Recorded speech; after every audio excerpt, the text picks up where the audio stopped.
마가복음 8장 30절에서부터 38절까지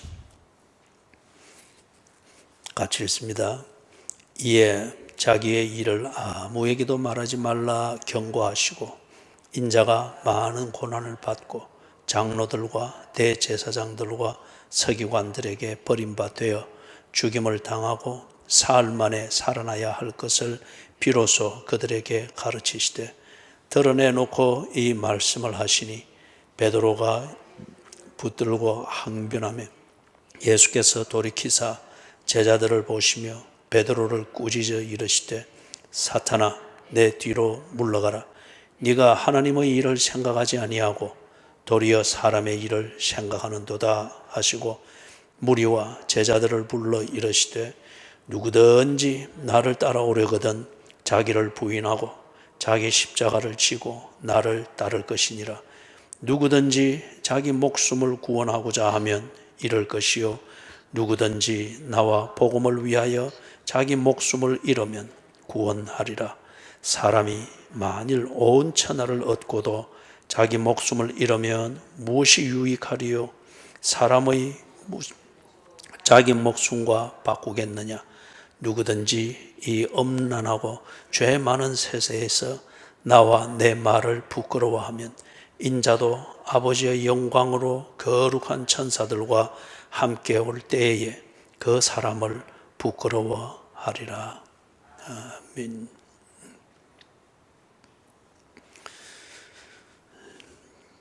우리 27절에서부터 29절 그게 이제 이 본문의 배경이 되는 즉 상황이 되는 것을 살펴보았죠.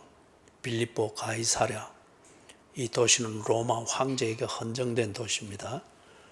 그렇기 때문에 그 도시에서의 가치관이든지 또는 도덕이든지 이 모든 것은 황제를 숭배하는 황제를 신으로 섬기는 그 중심으로 모든 게 이루어집니다. 그렇기 때문에 이것과 다를 때에는 그 도시에서 출세한다, 신분이 상승된다, 또 안전한 생활을 한다 그런 것은 어렵겠죠. 거기에서 예수님이 질문을 한 겁니다. 너희는 나를 누구라 하느냐?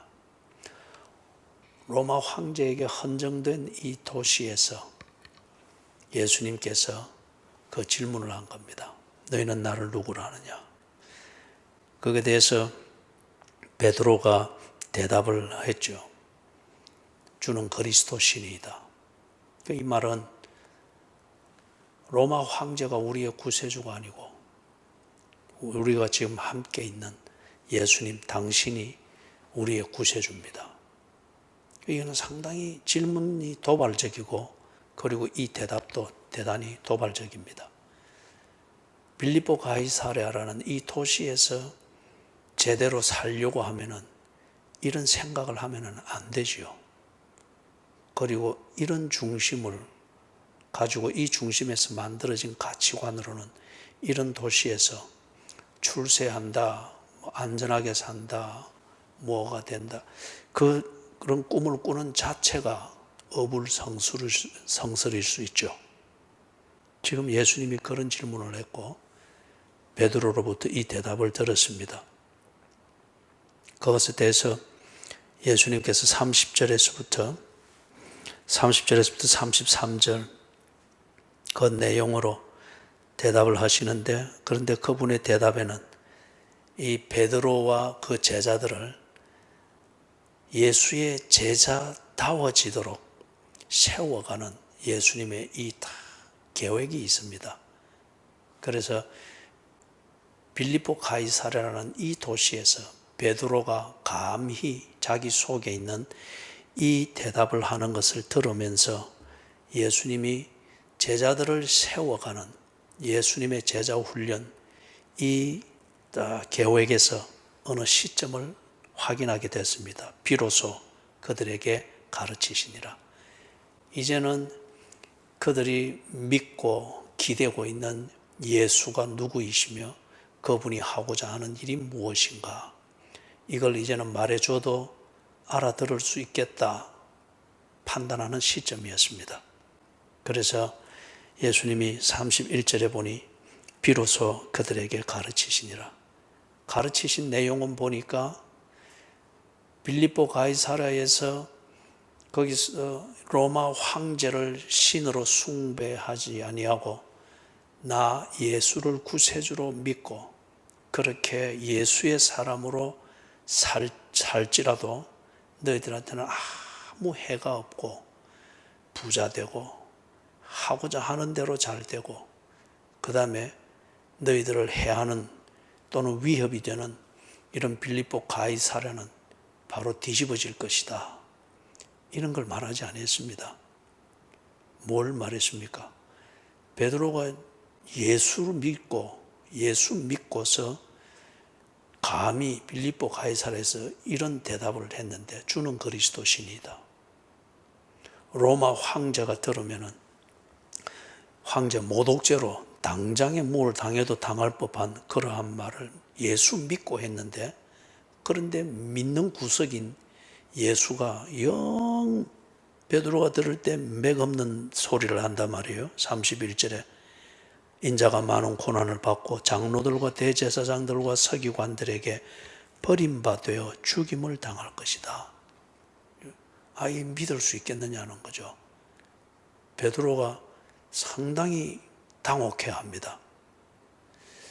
다른 사람들이 몰라서 예수를 못 믿고 로마 황제를 신으로 숭배하는데 적어도 나는 다른 사람들이 못 보는 것을 예수 안에서 보았다는 거죠.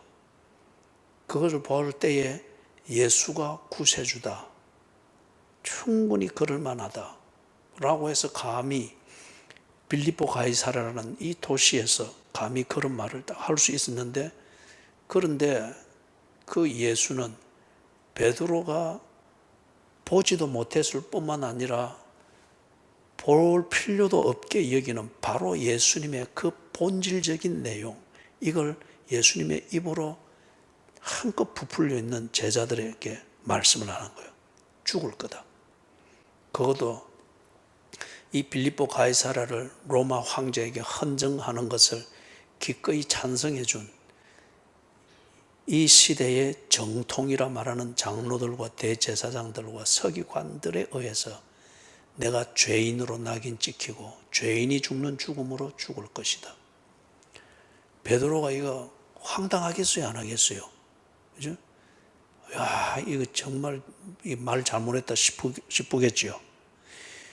그러니까 32절에서 드러내놓고 말씀하시니, 즉 지금까지는 예수님이 드러내놓고 말씀하지 않았습니다. 지금 드러내놓고 예수님이 하는 이 말씀, 인자가 이렇게 죽을 것이다. 죄인의 죽음을 죽을 것이다. 이 말을 하면은 알아들을 수 있도록 하기 위해서 예수님은 그동안 주변의 것들을 많이 보여주었죠.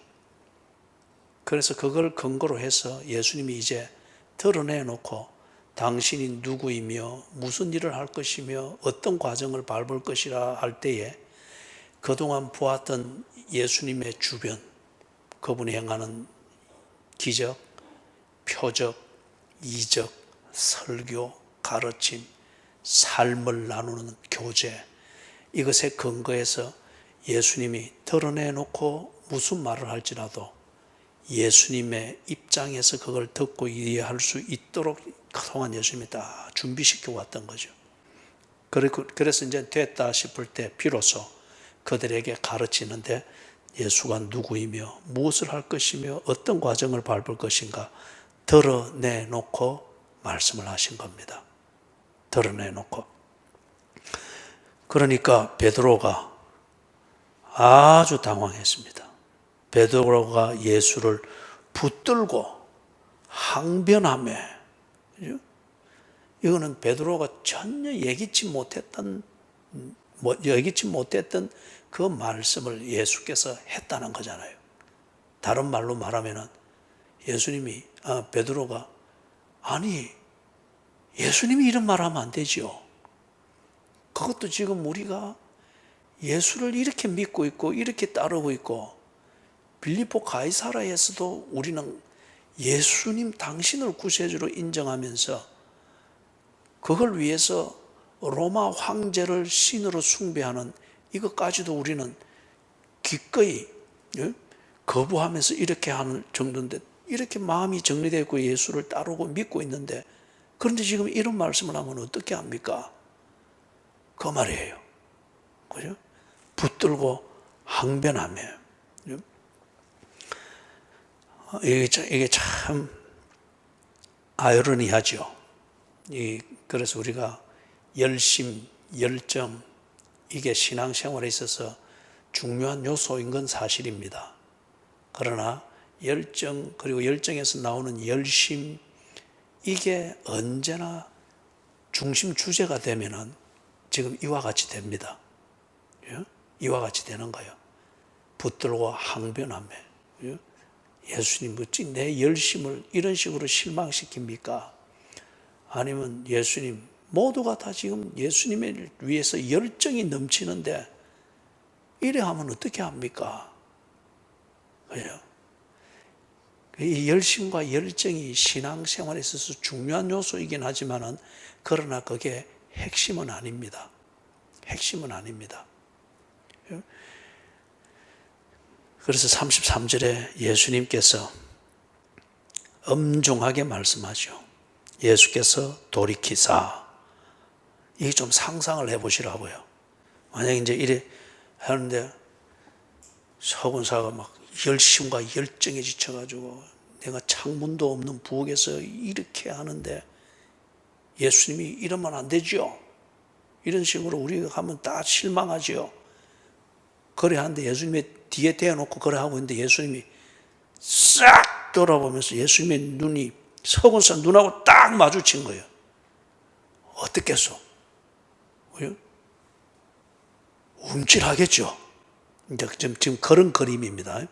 그런 그림이에요.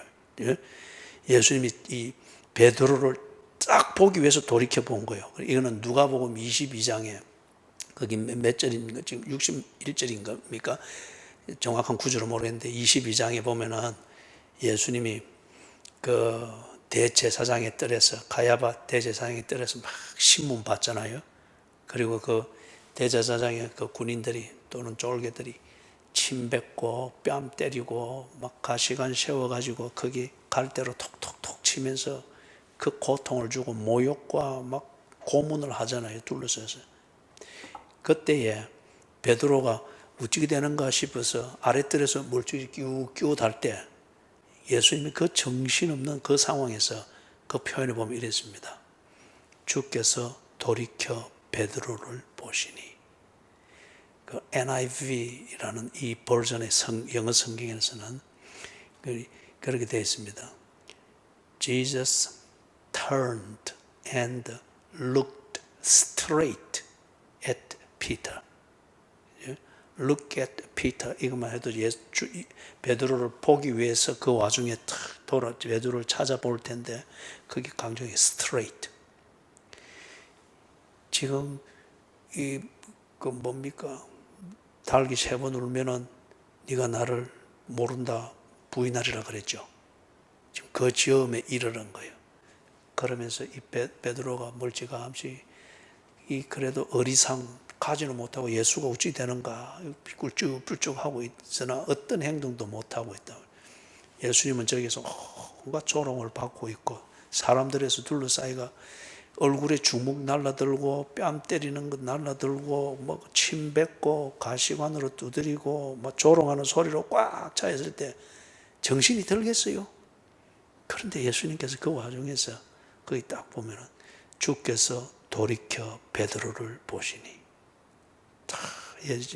베드로를 보기 위해서 그 사람들 사이로 지금 여기에 베드로를 돌이켜 보시는, 그죠? 예수께서 돌이키사 제자들을 보시며 베드로를 꾸짖으시되, 이 돌이켜 보시는 것. 그리고 누가복음 22장에서 고난 받으시는 그 자리에서 돌이켜 베드로를 보시는 것. 이게 우리 지난 수요일 날 볼 때에 31절 마지막에 보면 비로소 그들에게 가르치시더라. 예수님은 절대 적극적으로 그 다음에 자기에게 찾아와서 이 분위기를 맞춰주고 하는 그 사람에게 뭔가를 마음을 사로잡기 위해서 우선 듣기 좋은 소리를 내뱉어서 자기 사람으로 만들거나 자기 곁에 묶어두거나 그런 분이 결코 아니었습니다. 돌이켜 제자들을 보시고 베드로를 꾸짖으시니, 또는 누가복음 22장에서 돌이켜 베드로를 보시니, 그리고 여기 29절에서 비로소 그들에게 가르치시니, 예수님은 하나하나 살피고 계시고, 살피는데 뭘 위해서 살피는 거죠? 예수의 제자 되도록 하기 위해서. 예수의 제자 되도록 하기 위해서 지금 뭘 가르쳐야 되며, 어떤 보호를 주어야 되며, 어떤 지금 시련이 필요하며, 어떤 경험이 필요한지 하나하나 살피면서 키워가시는 예수님의 이 모습을 봅니다. 그런데 지금 여기서 그 모습이 때로는 섬뜩하죠. 그죠? 섬뜩하죠. 지금 그 섬뜩한 분위기가 아마 여기 이 상황인 것 같아요. 예수께서 돌이키사 제자들을 보시며, 그리고 그 초점이 베드로에게 딱 맞춰지면서 베드로를 꾸짖습니다. 여러분, 기독교에서 말하는 사랑에는 꾸짖음이 있습니다. 기독교에서 말하는 사랑은 사탕 그것만이 아니에요. 기독교에서 말하는 이 사랑에는 꾸짖음이 있습니다. 그래서 디모데후서 3장 16절입니까? 16절이죠. 거기 보면 모든 성경은 하나님의 감동하심으로 기록된 것으로 교훈과 책망, 성령의 감동하심으로 기록된 것으로 교훈과 책망과 바르게 함과 의로 교육하기에 유익하니라. 사랑입니다. 사랑. 그래서 지금 여기서는 이 예수님의 사랑, 비로소 제자들을 하나하나 살펴가면서 꼭 필요한 대로 챙기시고 그렇게 해서 예수의 제자 되고 하나님이 보시기에 좋은 사람으로 키워가시는 이 예수님의 집중된 관심과 이 사랑이 이런 때에는 꾸짖음으로 나타난 거예요. 꾸짖음으로. 꾸짖는 내용이 뭡니까? 아주 지옥을 맛보는 내용입니다. 그죠? 사탄아, 내 뒤로 물러가라. 네가 하나님의 일을 생각하지 아니하고 도리어 사람의 일을 생각하는도다. 아이고, 이 베드로가 두 번 다시 예수를 보고 싶은 마음이 나겠습니까? 예? 베드로 그럴 수 있잖아요. 아니, 아무리 그래도 그렇지 예수님, 사탄이 뭡니까? 내가 한 게 얼만데? 그건 뭐 한번 그렇게 내가 좀 한 것 가지고 사탄이라 하면 됩니까? 나도 인격이 있는데. 그래야 하면은 이게 또 듣는 사람의 입장에서는 베드로의 입장이 납득이 되겠죠. 그죠? 그런데 때로 보면은 예수님이 자기의 사람들을 챙기는 그 사랑, 그리고 자기의 사람들을 정말 되어야 할 사람으로 키워가는 그 과정에서 이렇게 보면은 예수님께서는 때로 사람들이 납득할 수 없는 그 아주 모밀 찬 말씀과 때로는 냉대하심이 있습니다. 정말 살얼음을 걷는 것 같은 그런 분위기를, 싸한 분위기를 예수님께서 이렇게 나타내는 걸 볼 수 있습니다. 그걸 통해서 그들이 지금 하고 있는 것, 관심을 가지고 있는 것, 이게 얼마나 잘못된 것인가를 스스로 느끼도록 만드는 거죠. 그렇게 한 다음에 지금 여기서 이 시점에 와서 있는 표현처럼 드러내놓고, 즉 그게 왜 틀렸는지, 왜 그렇게 하는 게 네답지 못한지 이걸 드러내놓고 말씀하시는 그 때를 위해서 그걸 쫙 준비를 시켜간 거죠. 이제 그럴 때에 이제 비로소 그럴 만한 때가 됐을 때 예수님께서 당신이 누구인가를 드러내실 뿐만 아니라 또한 그런 본질을 보지 못하고 여전히 자신의 계산에 매여서 예수를 자신의 수단으로 삼으려고 하는 이걸 뭔가 신앙이라 생각하고 이렇게 하고 있는 그 어리석음이 얼마나 잘못된 것인가 하는 것을 직설적으로 지금 말씀을 하는 거죠. 그런 것은 사탄과 같은 것이다 하는 거죠. 예수를 종교적 수단으로 그렇게 쓰면서 그 테두리는 열정과 열심으로 그래서 예수의 사람인 것처럼 자기도 착각하고 다른 사람들도 착각하게 만드는, 그거는 사탄과 같다는 거죠. 아주 이거 중요한 얘기입니다. 사탄아, 내 뒤로 물러가라. 네가 하나님의 일을 생각하지 아니하고 도리어 사람의 일을 생각하는도다. 자, 그러면은 질문을 해봅니다. 사탄의 특징이 뭡니까? 33절에서 사탄이 눈에 안 보이죠. 그런데 지금 사탄이 내게 또는 내 사는 삶의 영역에서 작용하고 있는지 아닌지를 구별하는 기준이 뭡니까?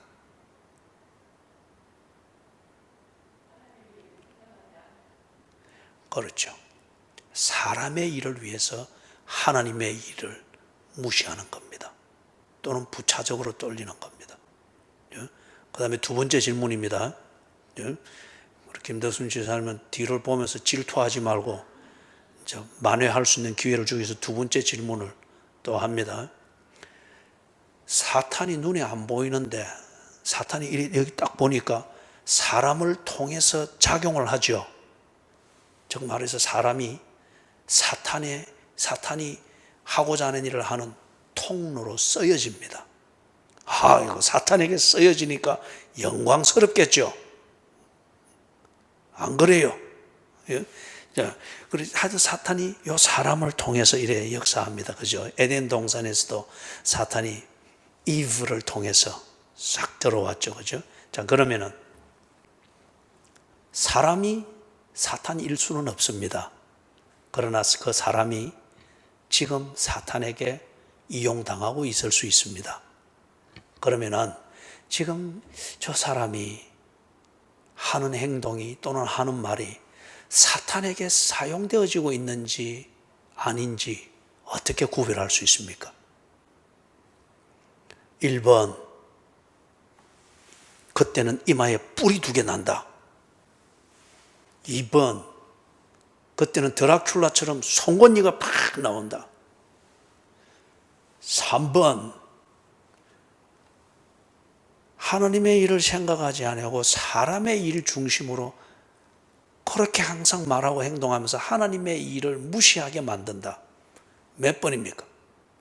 김덕순 지사님. 몇 번입니까?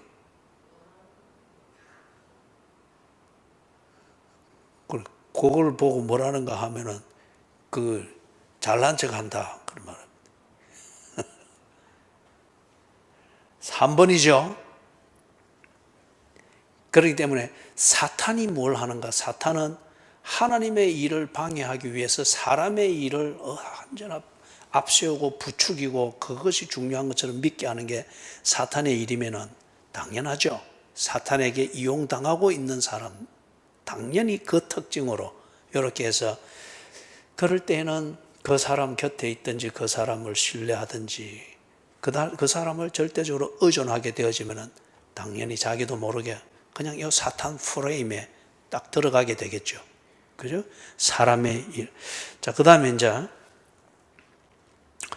이 사람의 일이 무엇이고 하나님의 일이 무엇인가, 이걸 34절에서부터 38절 여기서 예수님이 자세하게 가르쳐 줍니다.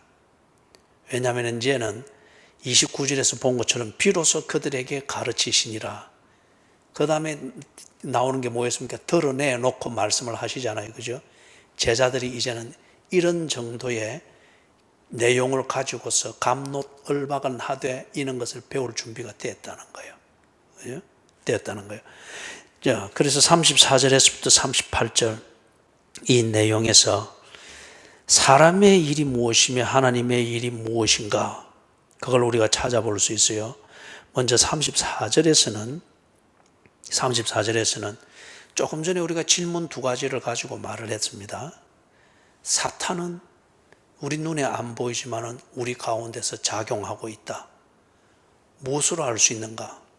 사람의 일이 언제나 중심이 되고 그것 때문에 하나님의 일이 부차적으로 밀려나거나 핑계거리가 되거나 후실이 되어지는, 이게 딱 정당화되어지면은 이거는 분명히 지금 사탄이 작용하고 있고 득세를 하고 있다고 하는 거죠.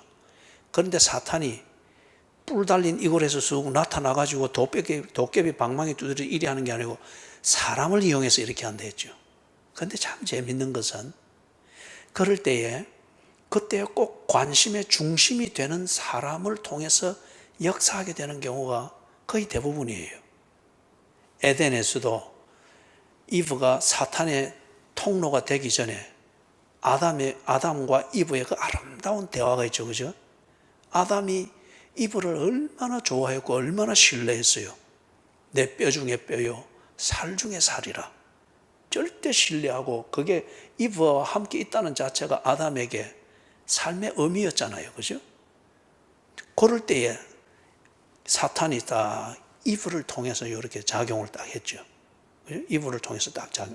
이제 이런 구조를, 전략을 사탄이 언제나 쓰고 있단 말이에요. 그렇기 때문에 34절에서 이런 것을 구별해서 자기를 딱 지키는 것. 베드로로 치는 것 같으면 빌립보 가이사라에서 주는 그리스도 신이다. 여기에 진심 어린 신앙 고백일 것 같으면 이 신앙 고백대로 네가 살려고 하면 이게 저절로 되는 게 아니다. 사탄의 생각과 그런 세력들, 그리고 그 통로가 되어지는 인간관계, 이것을 구별하면서 그 다음에 그것에 대해서 그게 내가 평상시는 뼈 중에 뼈요 살 중에 살이라 그런 기쁨과 삶의 보람을 느끼게 만드는 인간관계라고 할지라도 이게 지금 이런 통로로 사용되어질 때는 그것에 대하여서 네 자신을 딱 지킬 수 있어야 된다. 그게 지금 자기를 부인하고 자기 십자가를 지고 나를 따를 것이니라. 여러분, 이거 정말 쉽지 않습니다. 조금만 신세진 인간관계가 되어도 그 사람이 말하는 것을 거부를 못합니다.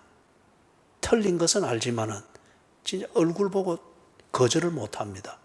그런 경험 있죠, 그죠? 이 목회를 하면서도 저도 아주 독한 마음을 먹지 않으면, 때로 독한 마음을 먹지 않으면은 교인들한테 이 얼굴 대놓고 말 못할 경우들이 많아질 수밖에 없어요. 많아질 수밖에 없어요. 독한 마음 먹고. 정말 인간적으로 볼 때는 참 고마운 교인이고 정말 고맙게 잘해줬어요. 그렇지만은 그런 교인이 바른 예배를 드리면서 바른 그리스도인이 되게 하는 것, 이게 목사가 있는 의미잖아요. 그래서 예배 태도가 틀렸을 때에, 그리고 성찬대로 나올 때에 그냥 졸고 앉았다가 쓰리파 끌고 나올 때에, 인간적으로 사람은 참 고맙고 원하기는 그런 사람이 정말 평생 어떤 중요한 직분을 맡아서 언제나 곁에 있어주면 참 도움이 될 만한 교인이다. 인간적으로는 그리 여기지만은, 그리 되기 위해서는 그런 것 하나하나가 다 갖추어져야 되는 거예요. 그래서 막 엄청난 그걸, 여기 지금 예수님이 사탄아 내 뒤로 물러가라 하듯이 퍼붓는 거예요. 퍼붓는 거예요. 그런데 대개는 보면은 그걸 못 견딥니다. 그냥 인간적으로 듣고 심히 상처받아서 그렇게 하게 되죠. 쉽지 않단 말이에요. 쉽지 않아요. 얼굴 보고 바른 말 하기가 쉽지 않고, 정말 도움받은 그 인간관계를 생각하고 그 중심이 되면은 하나님의 일을 위해서 성도의 교제를 바로 해 나가는 그 처신을 순간순간 하기가 쉽지 않은 거예요. 이걸 위해서 제대로 하려면 어떻게 하랍니까? 자기를 부인하고 하나님의 일 중심이 되기 위하여서 사람의 일에 도움이 되는 인간관계든지 그 인간관계 안에서 내가 생각하고 있는 것, 어떤 이런 것이 부정되지 않으면, 그것에 대해서 질것 눈 감지 않으면 하나님의 일 중심으로 순간순간 나의 처신과 교제와 어떤 이것을 만들어가는 게 불가능하다는 거죠. 그렇기 때문에 자기를 부인하고 자기 십자가를 지고 나를 따를 것이니라. 예수가 저절로 따라지는 것이 아니고 빌립보 가이사랴와 같은 이 도시에서 경제 활동을 하고 직장을 잡고 가정을 세우고 출세를 만들고 재산을 모으고 신분 상승을 하고 그런 도시에서 딱 정해져 있잖아요. 그 길과 가치관이. 그리고 인맥이라고 하는 게 정해져 있잖아요. 거기서 주는 그리스도시요 하는 이 신앙 고백을 따라서 예수를 따라간다. 로마 황제를 따르는 것은 그 도시에서 하는 방식대로 그냥 묻어가도 됩니다. 그런데 로마 황제를 신으로 섬기는 그것에 근거한 가치관이 지배하는 그 도시에서 주님이 그리스도십니다. 이 신앙 고백을 따라서 예수처럼 살려고 할 때 이게 쉽겠어요? 자기를 부인하지 않으면 안 되죠. 거기서 출세를 보장하는 인맥 또는 사회적 관계, 거기서 안전과 정년이 보장되어지는 직장을 잡고 직장 생활을 하는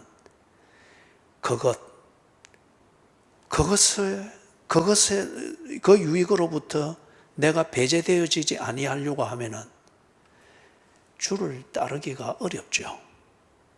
황제를 숭배하는 그 가치관대로 따라가야죠. 그리고 그 문화대로 가야죠. 그런데 거기서 그런 도시에서 주는 그리스도십니다. 이 신앙 고백을 따라 하나님의 일 중심으로 가려고 하면은 그것을 좋아하고 그 도시에서 신분 상승하고자 하는 자기의 욕망을 때로는 부인해야 됩니다. 그리고 그게 이루어지지 않는 그 결과 다른 사람 다 자기 집 장만하는데 나는 여전히 못하고 있는 이런 삶을 현실을 감수하는 자기 십자가를 지고 감이 있어야 된다는 거예요. 그럴 때에 사탄의 전략을 이겨낼 수 있고 사탄의 통로가 된 내게 기쁨이 되는 그 사람과의 관계에서도 정신을 차려 그리스도인답게 살 수 있다는 겁니다. 그러면서 35절, 36절, 그리고 38절 여기 세 군데를 보는데 35절에서 거기서 말하는 사람의 일은 뭡니까?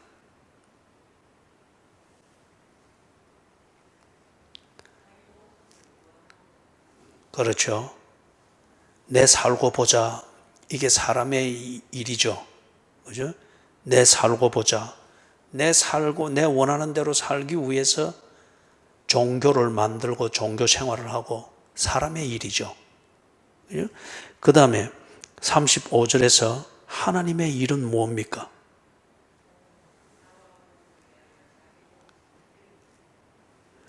그래서 거기서 복음을 위한 겁니다. 복음을 위한 것. 예수와 복음을 위한 그 모든 일들이 하나님의 일입니다. 자, 그 다음에 36절 거기서는 사람의 일이 어떻게 표현되어 있습니까? 조금 더 크게. 우리 서동 대표 좀 더 크게. 그렇죠. 앞에 있는 것. 온 천하를 얻고자 하는 것. 이게 사람의 일이죠. 사람의 일. 그리고 여기에 뭐 출세, 부유하게 되는 거, 일 안 하고도 많이 얻게 되는 거. 이게 온천하잖아요. 그렇기 때문에 이 온천하의 개념의 정확한 개념은 내 욕구를 채우는 겁니다.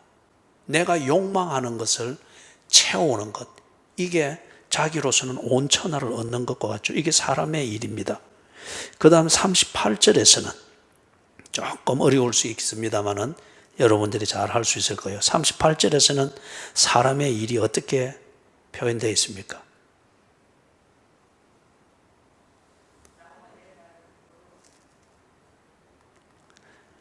그렇죠. 그거는 사람의 일을 위하여서 나와 내 말을 부끄러워하는 이 처신이 나오죠. 그러면은 예수님과 예수의 말, 이건 곧 복음입니다. 그죠? 예수님과 예수님의 복음, 이걸 부끄러워하고 핑계거리를 삼고 구실의 대상으로 삼게 되는 사람의 일은 뭡니까? 거기 보면은 엄난하고 죄 많은 세대라고 했죠. 그죠? 예를 들면 빌립보 가이사라 도시도 여기에 해당됩니다. 엄난하고 죄 많은 세대인 줄 알면서도 불구하고 거기에서 내가 원하는 것을 얻고 내 살고 싶은 방식대로 살고 그리고 내 욕망을 채우면서 사는 것. 다시 말하면 엄난하고 죄 많은 세대에서도 내가 전혀 불편함을 겪지 않고 내 하고 싶은 대로 하면서 살고자 하는 것, 내 목숨을 얻고 내가 원하는 온 천하를 얻을 수 있도록 처신하는 것, 그게 사람의 일이죠. 그렇기 때문에 이 사람에게는 죄든지 엄난이든지 이게 문제가 안 되고 오히려 내 목숨을 얻고 내가 원하는 온 천하를 얻을 수 있다면 이 사람은 죄를 수단으로 쓸 수 있습니다. 엄난을 수단으로 쓸 수가 있습니다. 오늘날 봐도 그런 교인들이 대단히 많죠. 그죠? 많은 교인들이 엄난, 죄, 이것에 대한 구분이 없이 오히려 내가 원하는 천하를 얻고 내 목숨을 얻는 수단으로서 합리화하면서 쓰는 교인들이 대단히 많죠. 38절 이해가 돼서요. 그러면은 또 하나 더 물어보십시다. 38절에서 거기서 그럼 하나님의 일은 무엇입니까? 하나님의 일.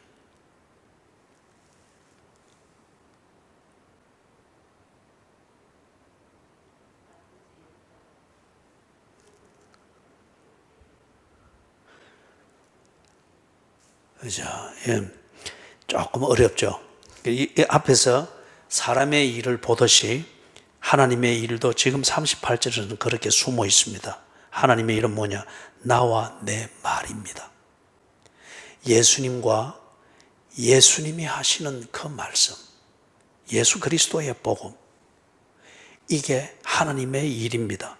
그렇기 때문에 38절에서는 사람의 일, 즉 내 목숨을 얻고 내가 원하는 욕망을 채우기 위해서 엄난, 이것도 좋은 수단이 되고 죄 많은 세대, 이거는 좋은 기회가 되는 이게 지금 사람의 일을 생각하는 사람이 사는 이 사회죠. 그죠? 이 사람은 그럼 어떻게 되죠? 이렇게 살 때 사람의 일을, 이런 사회에서 사람의 일 중심으로 살 때 예수와 예수의 말을 부끄러워합니다.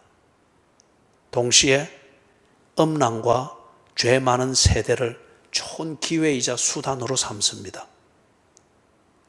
그렇기 때문에 그걸 죄라고 말하는 예수와 예수의 말을 부끄러워하고 핑계거리로 삼을 수밖에 없겠죠. 그죠? 반대로 예수님과 예수님의 말씀, 이것을 위하여 살고 이것 중심으로 사는 자는 엄난하고 죄 많은 세대를 부끄러워합니다. 그것에 섞여 있다는 자체를 부끄러워합니다. 그런 것을 수단으로 삼아서 무언가 민생고를 해결한다, 내 목숨을 유지한다, 이 자체를 부끄러워합니다. 무슨 말씀인지 이해되셨어요? 자, 그래서 정리를 하면 이렇습니다. 사람의 일 분명합니다. 사람의 일 이 중심으로 살자면 빌립보 가이사랴 같은 도시는 좋은 기회가 됩니다. 엄난으로 즐기고 죄가 구분이 안 되니까 지 하고 싶은 대로 할 수 있으니 양심의 가책을 받을 일이 아주 적은 그러한 사회죠. 빌립보 가이사랴는 좋은 기회가 됩니다. 그런데 하나님의 일, 이 중심으로 사는 것, 즉 예수님과 예수님의 하신 말씀, 이것 중심으로 제자도를 실행하면서 살고자 할 때는 빌립보 가이사랴와 같은 도시에서 편하지 않게, 그리스도인으로 편하지 않게 사는 이 자체가 부끄러운 것이라는 겁니다. 그러면 하나님의 일을 위하여서 빌립보 가이사랴와 같은 도시에 사는 그리스도인이 있다. 첫째는 거기에 섞이지 아니하고 자기 이런 그리스도인의 눈에는 엄난이 보이고 죄 많은 세대로서 하나님을 불편하게 만드는 이게 일상에 쫙 깔려서니까 거기서 그리스도인답게 사는 이게 자기 자신을, 다시 말해서 목숨을 얻고 온 천하를 얻고자 하는 자기의 욕망을 거부하고 욕망과 싸우는 자기 부인이 날마다 일어나겠죠.